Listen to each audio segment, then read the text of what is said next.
All right, this is your side lying clamshell. You don't need much for equipment for this, so it can be done at home or at the gym.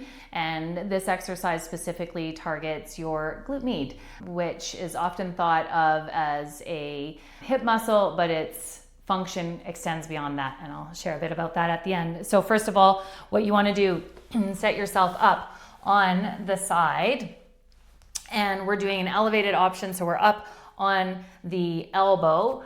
First common mistake is sinking in and putting too much compression into that shoulder joint. So we want to make sure we're lifted and nice and strong through that shoulder joint. We also want to have the core engagement, so we don't want to have any side bend. So you want to feel like you're nice and activated through the core. Then we have heels, hips, and shoulders in the same line. So we're not leaning forward.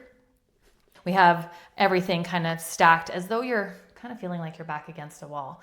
And then from there, you're driving into the bottom foot, bottom leg, and lifting the top leg up. So we lift, and there's your clamshell action. There is an external rotation, and then we sit back down.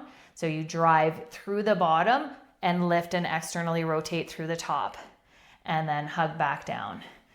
Exhale, and then inhale. To progressively overload it can be a nice option to throw a band on around the knees. Same setup.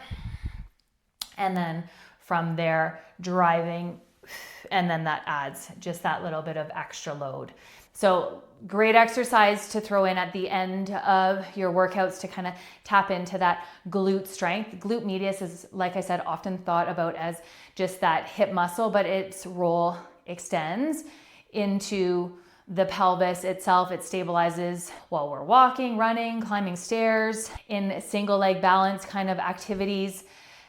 When the system is working well, the body can transfer more force efficiently from one side to the other, and that creates a greater foundation for movement and a greater system on a whole.